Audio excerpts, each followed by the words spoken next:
Good evening friends. आप सभी का अनअकैडमी के लेट्स क्रैक यूपी एग्जाम पर बहुत बहुत स्वागत है।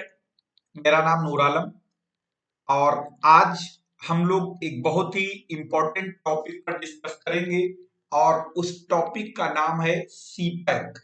जी हाँ, तो इस सीपैक के बारे में डिटेल में जानेंगे। आपने बहुत बार सुना भी होगा, तो ये हम लोग यहाँ पर देखेंगे कि आखिर ये क्या है सीपैक। चलिए स्टार्ट करते हैं। साथ ही साथ एक इम्पॉर्टेंट इंफॉर्मेशन ये है आपके लिए कि अनअकैडमी लर्निंग ऐप पर यूपी पीसीएस 2021 और समीक्षा अधिकारी 2020 इन्हीं जो ये एग्जाम होगा वो 13 जून को है और ये एग्जाम आपका 1 अगस्त को है। इन दोनों के लिए अनअकैडमी ऐप पर बैचेज स्टार्ट हो चुके हैं, तो वहां पर उस बैच को यानी अनअकैडमी के प्लस प्लेटफॉर्म को सब्सक्राइब करिए, यानी उसको सब्सक्रिप्शन लीजिए और वहां पर ये सारे बैचेज आपको मिलेंगे। जिसमें और हाँ, साथ ही साथ जब ऐप डाउनलोड करेंगे तो उसमें आपको कुछ फ्री क्लासेस भी मिलेंगी और दूसरी प्लस क्लासेस होंगी। तो दोनों में डिफरेंस क्या क्या रहेगा तो आप अपनी स्क्रीन पर देख सकते हैं। इसमें कंप्लीट लिमिटेड सिलेबस वो भी कट लगा हुआ है, यहां पर लिखा हुआ है देखो कंप्लीट सिलेबस, यानी इतने कंपेरिजन आपके सामने है। और आप किसी भी अनअकैडमी के सब्सक्रिप्शन पे जब जाएंगे तो वहां पर आपको डिस्काउंट पाने के लिए आपसे कोड मांगेगा, तो इस कोड लाइव नूर का यूज करें, आपको वहां पर छूट भी मिलेगी और आपको कंप्लीट बैच भी मिलेगा। यानी इस लाइव नूर का यूज करेंगे जिसमें आपको डिस्काउंट भी मिलेगा और साथ ही साथ आपको कंप्लीट बैचेस मिलेंगे और वो भी यूपी पीसीएस और यूपी ट्रिपल एससी दोनों के। उसमें चाहे वो आपका यूपीएसआई हो, लेखपाल हो, जितने भी बैचेस आएंगे वो सब एक ही फीस में आपको मिलेंगे। साथ ही साथ जितने भी प्लस के फीचर हैं तो आप अपनी स्क्रीन पर देख रहे हैं, ये सारे प्लस प्लेटफॉर्म के फीचर हैं जिसके लिए आपको सब्सक्रिप्शन देना है। ठीक है, तो चलिए हम लोग स्टार्ट करते हैं आज का जो टॉपिक है और उस टॉपिक का नाम है सीपैक। जी हाँ, सीपैक जिसकी फुल फॉर्म जान लेते हैं और फिर ये क्या है, क्यों चर्चा में रहता है, इन तमाम चीजों को हम लोग यहां पर देखेंगे।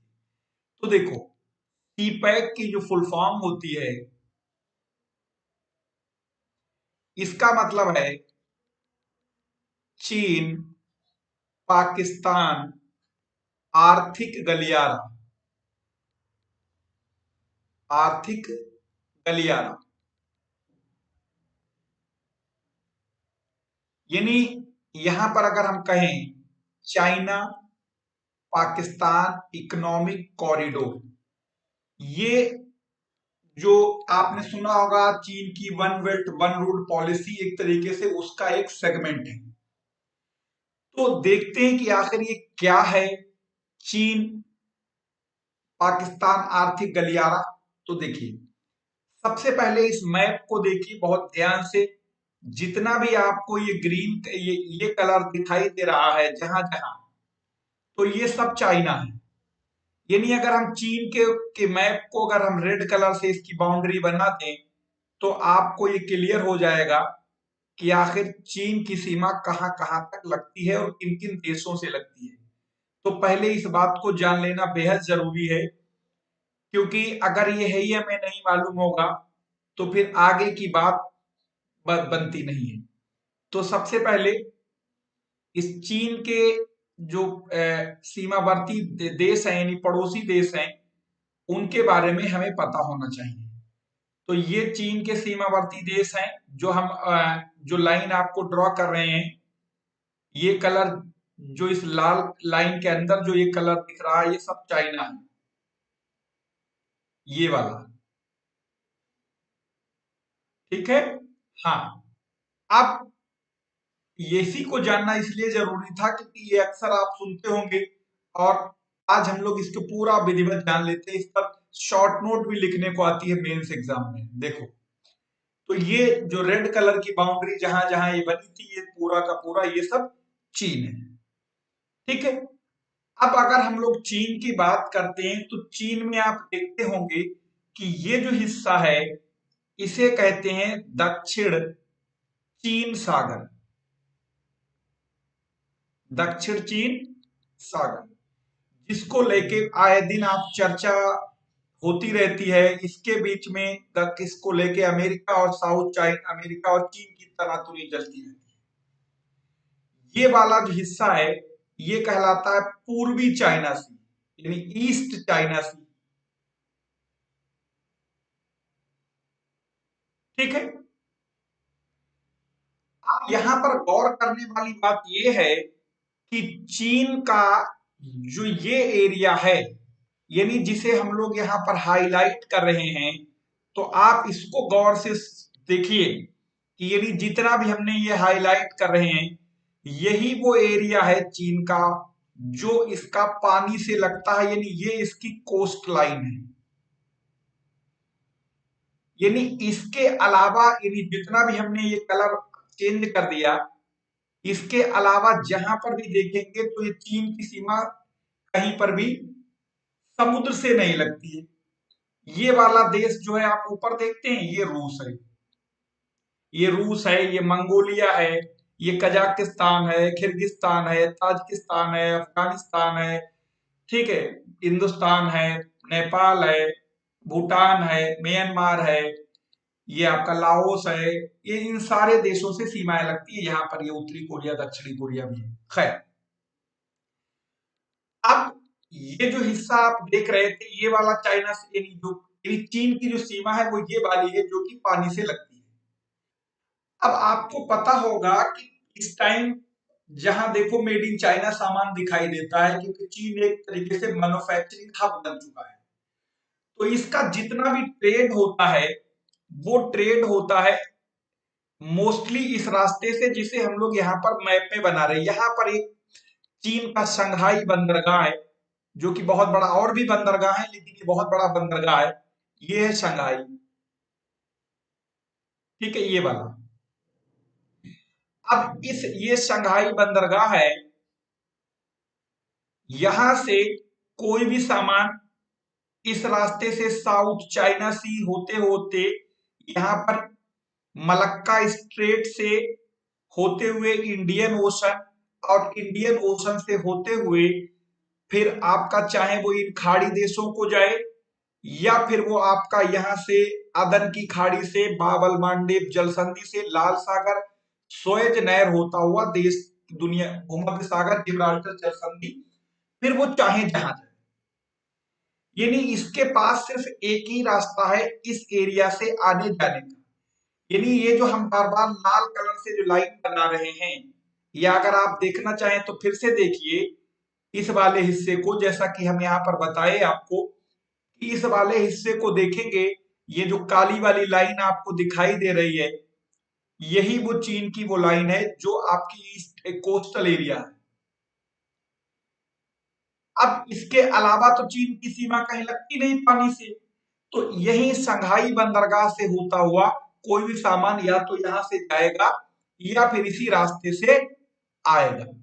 यानी चीन का जो एक्सपोर्ट होगा वो इसी एरिया से, यानी ये वाला जो कोस्टल लाइन है जो से हम ये देखो, ये देखो, ये हम शेडिंग कर दे रहे हैं, इसी रास्ते से या तो जाएगा या फिर इनका जो भी इंपोर्ट है वो इसी रास्ते से आएगा, और कोई रास्ता समुद्री चीन के पास है नहीं। अब इस रास्ते से पूरी इस दुनिया में चाहे जहां जाएगा या आएगा। तो अब जैसे मान लीजिए कि चीन में बहुत बड़े पैमाने पर जो है पेट्रोलियम की खपत होती है, जैसे भारत में जो भी इनका जो मैन्युफैक्चरिंग हब है इसको रॉ मटेरियल की आवश्यकता होती होगी, तो रॉ मटेरियल मान लो ज्यादातर इनके अपने देश में है, लेकिन बहुत सारा रॉ मटेरियल ऐसा होता है जो विदेशों से आयात करना पड़ता है। तो जब विदेशों से आयात करना पड़ेगा या पेट्रोलियम को ले लेते हैं, तो ये जो आप देख रहे थे आप यहां पर, तो अगर मान लिया ये भी तो चाइना का ही हिस्सा है, ये वाला, ये पश्चिमी हिस्सा, ये शिंगजियांग क्षेत्र पड़ता है, ये वाला हिस्सा। तो अब अगर हमें यहाँ पर कि इस एरिया की तेल की जरूरत को पूरा करना है तो चीन के पास क्या रास्ता है, यहां से ईरान से या यूएई से, कतर से, सऊदी से, ओमान से, यमन से, इराक से, कुवैत से, कहीं से वो पेट्रोल लेगा और पेट्रोल लेने के बाद इंडियन ओशन से मलक्का स्ट्रेट, ये मलक्का स्ट्रेट है, और इस मलक्का स्ट्रेट से होता हुआ साउथ चाइना सी होता हुआ शंघाई पहुंचेगा। यानी ये रास्ता, ये जो ऐसे आएंगे तो ये रास्ता यहाँ पर 12,500 किलोमीटर की दूरी तय करनी पड़ती है। अब 12,000 यानी खाड़ी देशों से चीन की शंघाई बंदरगाह की दूरी अगर हम मोटे तौर पर कहें तो ये 12,500 किलोमीटर दूरी है। इस दूरी को तय करने के लिए चीन के जहाजों को, शिप को काफी लंबा टाइम समुद्र में रहना पड़ता है और बहुत ज्यादा ईंधन खर्च होता होगा।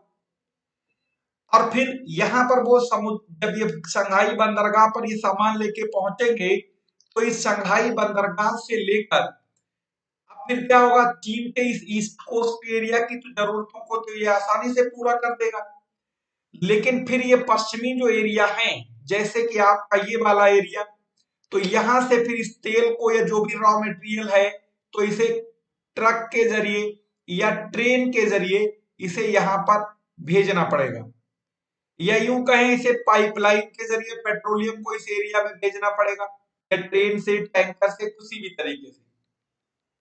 यानी पहले ये 12,500 किलोमीटर की ये दूरी तय करें, उसके बाद कम से कम 3,000 किलोमीटर की दूरी ये तय करें। यानी कुल मिला के इस एरिया की जरूरत को पूरा करने के लिए चीन को कम से कम 15,000 किलोमीटर की डिस्टेंस तय करनी पड़ती है। तब यहाँ, या तो उसके बाद यहाँ का कोई भी कंप्लीट मटेरियल या तो एक्सपोर्ट करने लायक होगा, या फिर यहाँ के लिए इंडस्ट्री के लिए कोई इंपोर्ट करने लायक होगा, तो जो कि एक बहुत ही महंगा खर्च है। यानी इस पूरे एरिया की जरूरत को पूरा करने के लिए चीन को यहाँ तो 12,500, अगर हम तेल का ही एग्जांपल ले लेते हैं तो यानी 12,500 किलोमीटर ये दूरी तय करें, उसके बाद फिर कम से कम 3,000 किलोमीटर ये दूरी करके इस एरिया को पहुंचाए, जो कि चीन का उत्तरी पश्चिमी हिस्सा है।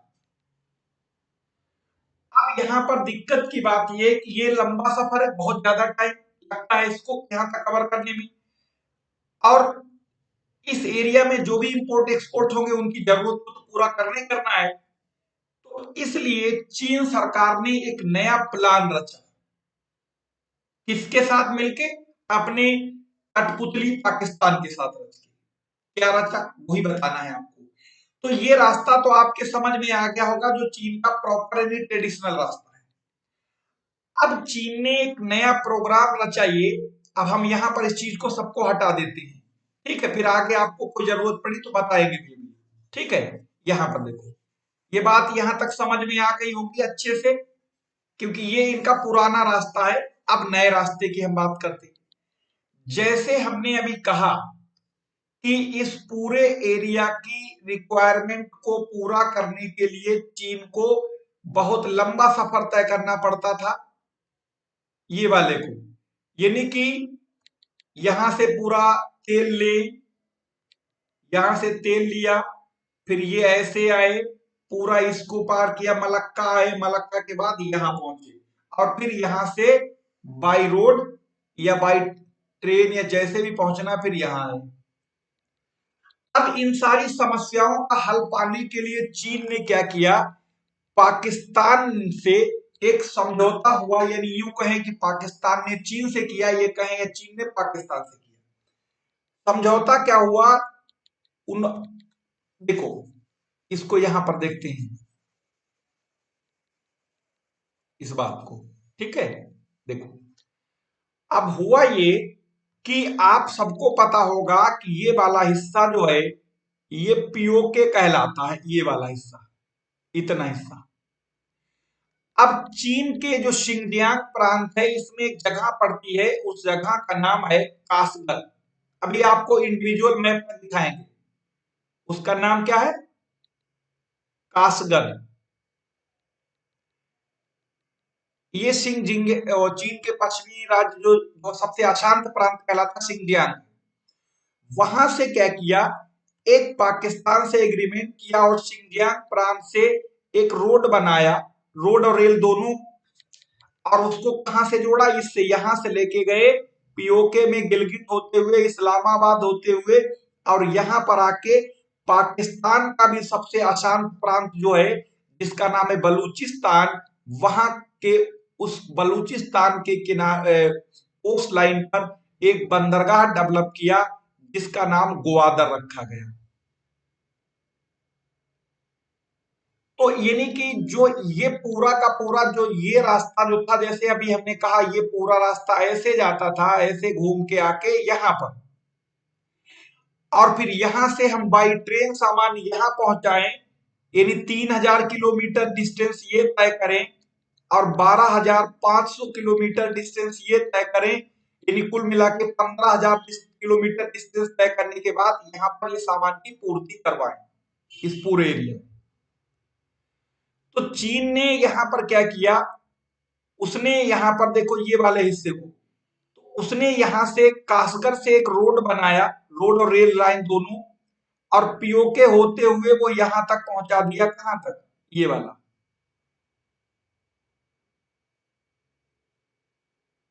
यानी ये जो रेड कलर से आप देख रहे हैं, ये जो है ये सी पैक प्रोजेक्ट कहलाता है। कहां से शुरू होता है, कासगढ़, कहां खत्म होता है, ग्वादर बंदरगाह।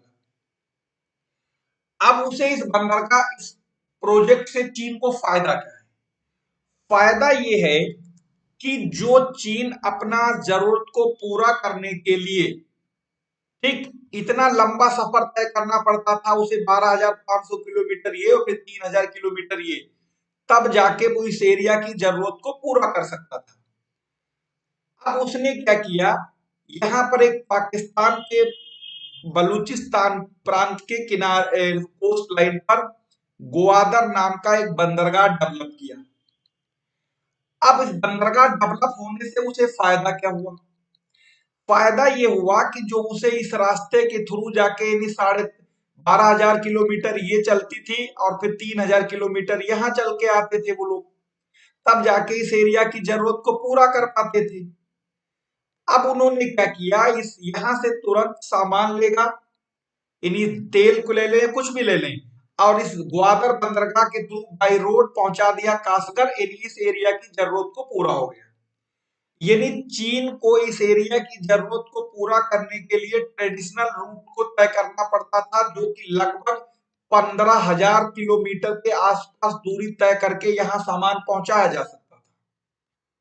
इस ग्वादर बंदरगाह बन जाने से मात्र 3,000 किलोमीटर की दूरी तय करने पर तुरंत चीन इस एरिया की जरूरत को पूरा कर सकता है।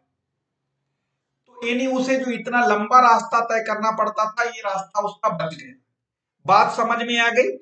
दूसरा इसका साइड इफेक्ट ये, यानी उसके लिए एडवांटेज ये, एडवांटेज ये उसके लिए, क्योंकि ये दुनिया जानती है चीन की जो है एक तरीके से साम्राज्यवादी नीतियां, तो और अमेरिका से उसकी हमेशा ठनी रहती है, और खासतौर से इंडिया से भी अच्छे ताल्लुकात नहीं है अभी तक जल्दी में। और भारत हिंद महासागर में सबसे पावरफुल देश है, तो चीन को लगता है कभी भी, जैसे कि मान लो उसका जो मोस्टली जो व्यापार होता है, वो लगभग 55% उसका व्यापार इसी जलसंधि से होकर होता है, चाइना सी और मलक्का से होते हुए इंडियन ओशन में आता है, फिर वो चाहे किसी भी देश में जाए। तो एक तो चीन को लगता है फ्यूचर में कभी भी भारत अगर इस मलक्का जलसंधि को रोक देगा, या इंडियन ओशन में भारत की नेवी बहुत स्ट्रांग है, ये बात चीन भी जानता है, तो इसलिए उसके पास एक अल्टरनेट रास्ता रहेगा, एक तो एडवांटेज उसका ये रहेगा। यानी इन केस अगर इस रास्ते को बंद भी किया जाता है तो चीन का जो समुद्री कनेक्टिविटी है वो बनी रहेगी और देशों के साथ। दूसरा, उसका बहुत ज्यादा जो नुकसान हुआ करता था, रास्ता लंबा था, टाइम लगता था, ईंधन की खपत ज्यादा होती थी, वो भी बच जाएगी। तीसरा फायदा उसका ये होगा कि जो ये पश्चिमी एशियाई देश हैं, ये वाले जो कुछ भी नहीं बनाते, एक तरीके से सिर्फ डीजल की कमाई पर रहते, तो इनके यहाँ कोई भी सामान तो बनता नहीं है, तो इनके मार्केट में जो सामान यानी जो निर्यात है इनके बाजार में, वो इस एरिया से यानी यहाँ से कोई भी जो उसका मैन्युफैक्चरिंग सामान होगा वो यहाँ से तुरंत सी पैक के रास्ते तुरंत ईरान लो, कुवैत लो, इराक लो, सऊदी लो, बहरीन लो, कतर लो, यूएई लो, ओमान लो, यमन लो, इनमें सब में इनके बाजार को पाट देगा। और यही और दूसरा फायदा ये होगा कि वो जो पूरी दुनिया की तेल की मंडी है, उस मंडी के एकदम मुहाने पर उसकी पकड़ मजबूत हो जाएगी। यानी ये जो तेल की मंडी है पूरी दुनिया में, ये वाला हिस्सा, इसके मुहाने के ऊपर चाइना की क्या हो जाएगी, पकड़ स्ट्रांग हो जाएगी। यानी एक तरीके से वो तेल के कुएं के समझ लो किनारे आ गए। और ऐसी दुनिया के किनारे जिनके पास पैसा बहुत है, वो बनाते पाइप के सुई भी नहीं, तो सीधी सी बात है इनके बाजार में अपना माल भी वो आसानी से सेल करेगा। इसीलिए उसने यहां पर इस पाकिस्तान की मदद से एक ग्वादर पोर्ट बनाया और इसको कासगढ़ से जोड़ दिया, जिसे सी पैक कहा गया, चीन पाकिस्तान आर्थिक गलियारा। ये लगभग 3000 किलोमीटर लंबा है और इस पर चीन ने लगभग 46 बिलियन डॉलर का इन्वेस्टमेंट किया है, जो शायद चीन के द्वारा किसी देश में किया गया अब तक का सबसे बड़ा इन्वेस्टमेंट है। ये तो चीन के फायदे हमने ढेर सारे आपको गिना दिए। अब फायदे पाकिस्तान के गिन लेते हैं। पाकिस्तान का फायदा ये होगा कि एक तो फायदा ये कि पाकिस्तान के यहां पर कोई भी देश एफडीआई यानी निवेश करने को तैयार नहीं, सिवाय इनका जो आका चीन है। तो अब क्या होगा कि इनके यहाँ जो आधारभूत यानी इंफ्रास्ट्रक्चर है, वो इनके यहाँ इस चीन के द्वारा डेवलप किया जाएगा। खुद के पास तो पैसा है नहीं डेवलप करने के लिए, तो चीन के द्वारा डेवलप किया जाएगा। तीसरी बात, यहां पर जब ये डेवलपमेंट होगा, चीन पैसा लगाएगा, तो सीधी सी बात है चीन की इस प्रोजेक्ट को सुरक्षा के भी लेके चीन की चिंताएं होंगी, तो वो इसकी सिक्योरिटी भी करेगा। चौथी बात, वो कहते हैं ना चोर चोर मौसी होते भैया, तो चीन और पाकिस्तान दोनों की नजर में भारत के लिए एक ही जैसी है, तो इन दोनों को इसका भी एक तरीके से साइकोलॉजिकली फायदा। अब इन तमाम सारे फायदे के बावजूद अब हम आपको ये बताएंगे कि आखिर जैसे कि ये जो प्रोजेक्ट की जो बात कर रहे थे, तो ये चाइना पाकिस्तान वो जो इकोनॉमिक कॉरिडोर है वो ये है, ये रास्ता है जो ये देखो चीन पाकिस्तान होते हुए इस पीओके से होते हुए कासगढ़ जाता है, जो कि अभी हमने आपको उस मैप में बताने की कोशिश की। अब हम अगर इस मैप को यहाँ पर देखें और सीपैक को यहाँ पर देखेंगे, तो शायद इससे ज्यादा क्लियर आपको नहीं हो पाएगा। तो आप यहां पर देख रहे होंगे एक रेड कलर से लाइन बनी हुई है, और यही है वो आपका चीन पाकिस्तान आर्थिक गलियारा।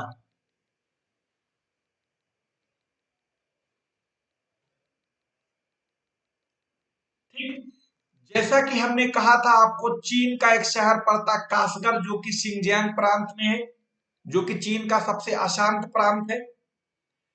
यानी चीन का जो सबसे अशांत प्रांत है वो सिंजियांग, और वहां का एक जगह पड़ती कासगढ़, वहां से लेकर ये पीओके होता हुआ इस्लामाबाद होता हुआ, और ये ग्वादर बंदरगाह जो कि चीन का बलूचिस्तान प्रांत में पड़ता है, और वो सॉरी पाकिस्तान के बलूचिस्तान प्रांत में पड़ता है।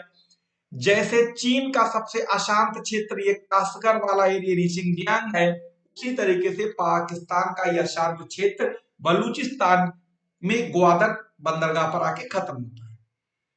तो ये एक तरीके से पाकिस्तान को इससे बहुत एडवांटेज ये रहेगा कि यहाँ पर बहुत उनका इंफ्रास्ट्रक्चर डेवलप हो जाएगा। ठीक, उनके यानी जो उनकी कनेक्टिविटी है पूरे देश में अच्छी हो जाएगी। इन्हीं तमाम सारे फायदे, और तो कोई इन्वेस्टमेंट करने को तैयार नहीं होगा। तो ये चाइना के क्या फायदे थे और पाकिस्तान के क्या फायदे थे। अब हम लोग अपने दृष्टिकोण से यानी भारत के नजरिए से देखेंगे कि आखिर हमारे लिए ये क्या है। जब हम सबसे पहला सवाल तो यहीं पर आके खड़ा होता है, और यहीं पर आके समस्या खड़ी होती है कि ये सीपैक बना रहे हैं। जैसे कोई भी देश अपने देश में कुछ भी करता है या किसी भी देश को वो अपने देश में इंटरफेयर करने को देता है, ये उसका आंतरिक मामला है, उसमें कोई दिक्कत नहीं, चाहे वो जो करे। लेकिन यहां पर दिक्कत ये है कि हम लोग इस जो पीओके वाला एरिया है, ये जो जो देख रहे हैं आप, ये पाकिस्तान ने अवैध रूप से कब्जा कर रखा है इस कश्मीर वाले हिस्से को। तो ये जो पीओके आप देख रहे हैं, यानी जिसे काले कलर से लोग शेड करे दे रहे हैं, ये वो हिस्सा है जो भारत का था और भारत का है और भारत का रहेगा। मतलब ये अवैध रूप से कब्जा पाकिस्तान के का है, इसीलिए इसे पाकिस्तान ऑक्युपाइड कश्मीर कहा जाता है, इस वाले हिस्से। जितना ये हमने आपको शेड कर दिया, तो भारत की यानी हमारी सबसे मेन जो चिंताएं हैं या जो हमारी आपत्तियां हैं या जो विरोध का कारण है, वो कारण एक ही कारण इसको लेके है, और वो ये कि ये रास्ता भारत की टेरिटरी यानी जम्मू कश्मीर से होकर जाता है, जो किसी भी कीमत पर स्वीकार्य नहीं। यानी जो पीओके वाला हिस्सा है, ये भारत का है, जम्मू कश्मीर का पार्ट है ये, और इसी से होकर जाता है। यही एक सबसे बड़ा विरोध का कारण है भारत का। भारत ने इसका विरोध किया था, किया है और करेगा, और करना भी चाहिए। बाकी ये अपने यहां क्या करेंगे क्या नहीं करेंगे, चीन वाले जाने और पाकिस्तान वाले जाने। तो भारत का सबसे जो मजबूत पॉइंट है इसको विरोध करने का, वो ये कि ये पाकिस्तान ऑक्युपाइड कश्मीर से होके जाता है, जो कि ये भारतीय क्षेत्र है, और ये किसी भी कीमत पर स्वीकार्य नहीं है। तो ये बात तो समझ में आ गई होगी, उम्मीद करते हैं यहां तक, क्योंकि विरोध का कारण क्या था। सबसे जो हमारा पहला और कह सकते हैं आखिरी विरोध का कारण है, वो यही। दूसरा, एक तरीके से साइकोलॉजिकली जो एक तरीके से प्रेशर है, वो ये कि चीन और पाकिस्तान यानी ये दोनों देश की सोच भारत के लिए एक जैसी है। अब जब इन दोनों की सोच एक जैसी है, चीन के ग्वादर बंदरगाह यानी इस पाकिस्तान के ग्वादर बंदरगाह पर, यहां पर चीन का जब इतना इंटरफेयर होगा, तो इस अरब सागर में जो कि पाकिस्तान का जल क्षेत्र है, उसमें चीन के बहुत सारे नौसेना और ये तमाम तरीके का इंटरफेयर भी देखने को आएगा, जो कि एक तरीके से कह सकते हैं सुरक्षा के लिए चिंता का विषय है। तो यहां पर देखेंगे, जैसे मान लो ये पाकिस्तान का जल क्षेत्र है, अब इसमें क्या होगा, वो चीन तो उनका सगा है, तो वो क्या करेंगे, इसको पाकिस्तान यहाँ पर चीनी नौसेना का भी इंटरफेयर देखने को मिलेगा। तो जो कि सुरक्षा के लिहाज से कोई भी देश नहीं चाहेगा कि उसके पड़ोस में इस तरीके की गतिविधियां हो, जो कि सुरक्षा को लेकर चिंता का कारण है। तो सीपैक के बारे में हम लोगों ने बहुत सारी बात कर ली, और उम्मीद करते ये बात समझ में भी आई होगी। और हमारा मेन जो यहाँ पर इसका अपोज यानी विरोध का कारण वो ये है कि इस सीपैक का पाकिस्तान ऑक्युपाइड कश्मीर से गुजरना, क्योंकि पाकिस्तान ऑक्युपाइड कश्मीर अवैध रूप से पाकिस्तान के द्वारा कब्जा किया गया क्षेत्र। अब हम लोग बात करते हैं इस ग्वादर के बाद अब चाबहार का क्या रोल है। जैसे ये देख रहे हैं, ये सीपैक प्रोजेक्ट है, और देखो यही वो एरिया है जो पीओके कहलाता है, पाकिस्तान ऑक्युपाइड कश्मीर, ठीक है। अब हम लोग बात करते हैं ग्वादर का क्या रोल है। जैसे अभी आपने देखा, ये वाला जो हिस्सा है, ये वाला जो ग्वादर बंदरगाह है, और ग्वादर से ऐसे होते हुए पीओके होते हुए कासगढ़ तक ये जाता है, ये तो सीपैक हुआ।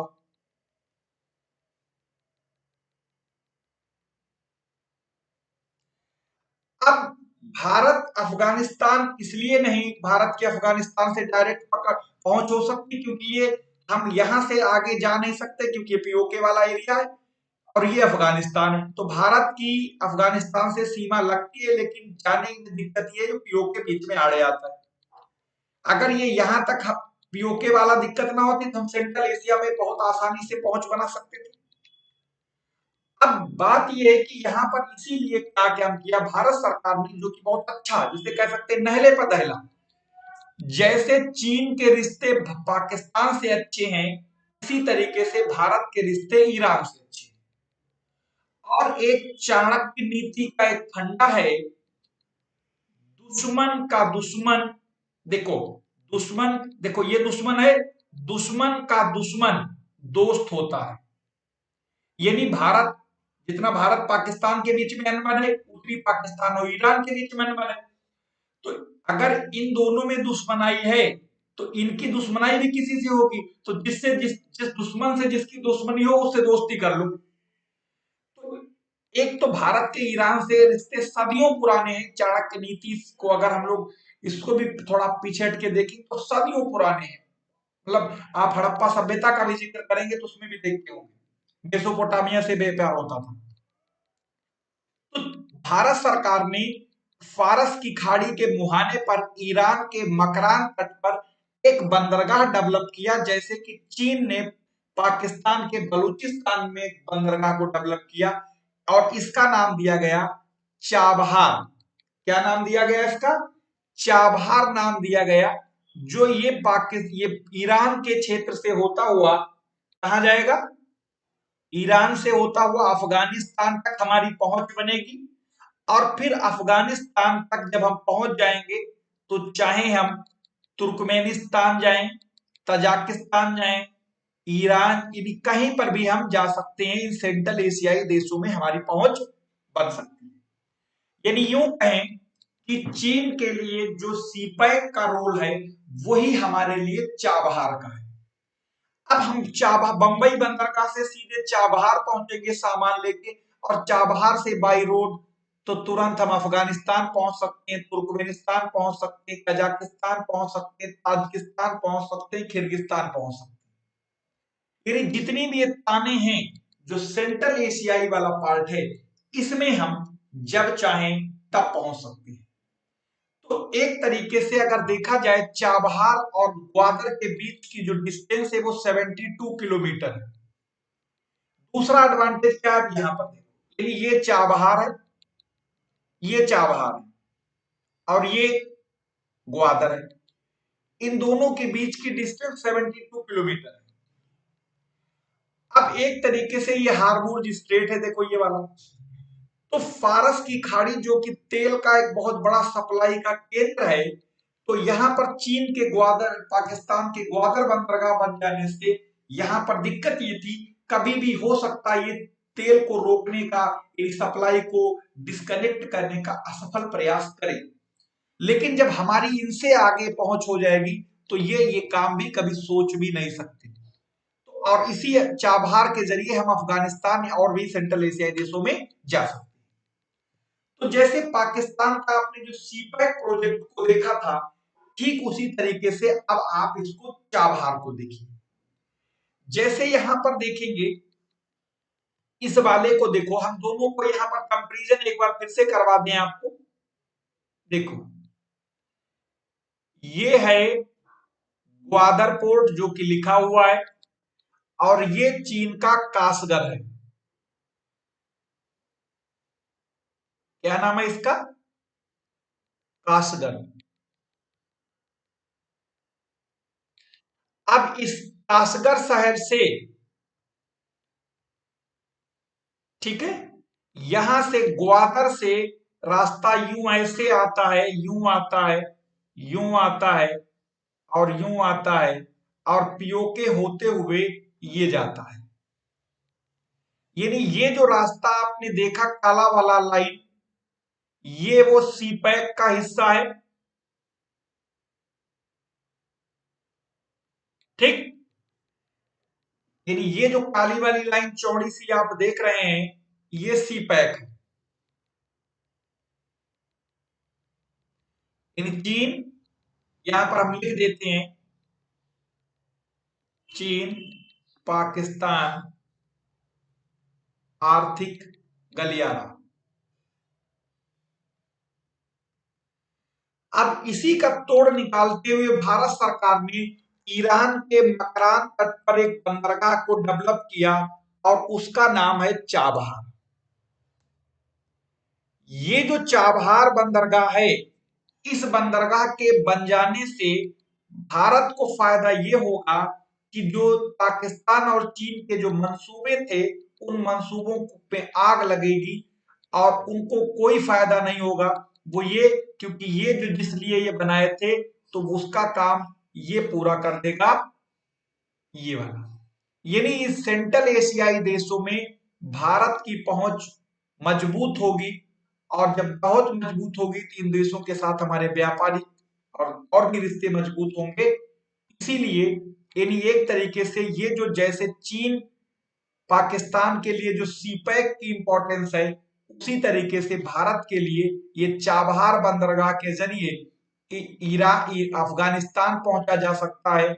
और अफगानिस्तान पहुंचने के बाद फिर चाहे तो हम तुर्कमेनिस्तान जा सकते हैं, चाहे तो हम किर्गिस्तान जा सकते हैं, चाहे तो हम ताजिकिस्तान जा सकते हैं, चाहे तो हम कजाकिस्तान जा सकते हैं।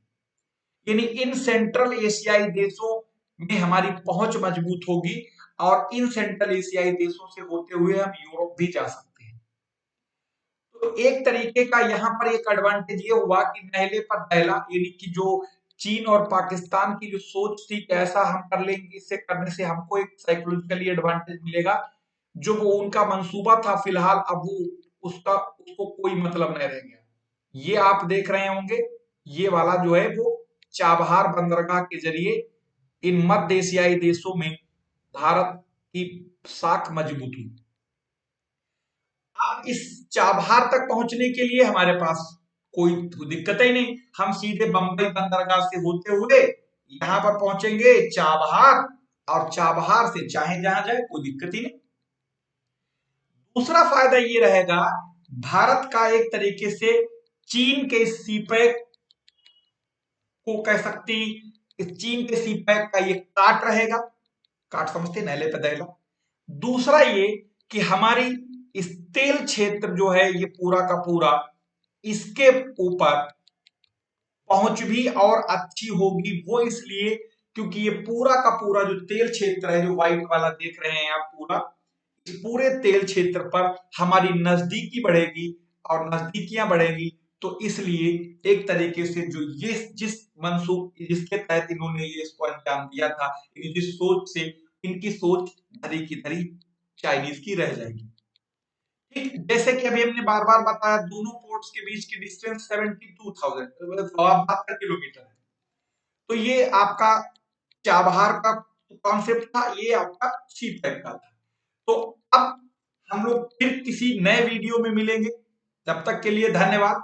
साथ ही साथ आप अनअकैडमी पर कंप्लीट कोर्स के लिए ज्वाइन करें, लर्निंग ऐप पर जाइए और वहां पर इस लाइव नूर कोड का इस्तेमाल करिए और कंप्लीट कोर्स पाइए, चाहे आप आरओ का या समिति या आपका पीसीएस 2021 का, वहां पर या जितने भी और एग्जाम होने वाले हैं, और कोई इनका सबके लिए सिर्फ एक सब्सक्रिप्शन चाहिए, 7,000 रुपए एक साल के लिए, 2 साल का 8400 है।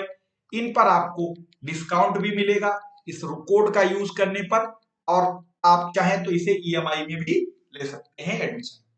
चलिए आज के लिए इतना ही, मिलेंगे फिर किसी नए वीडियो में सेम टाइम यानी 6 से 7 पर शाम को प्रतिदिन लेंगे। धन्यवाद।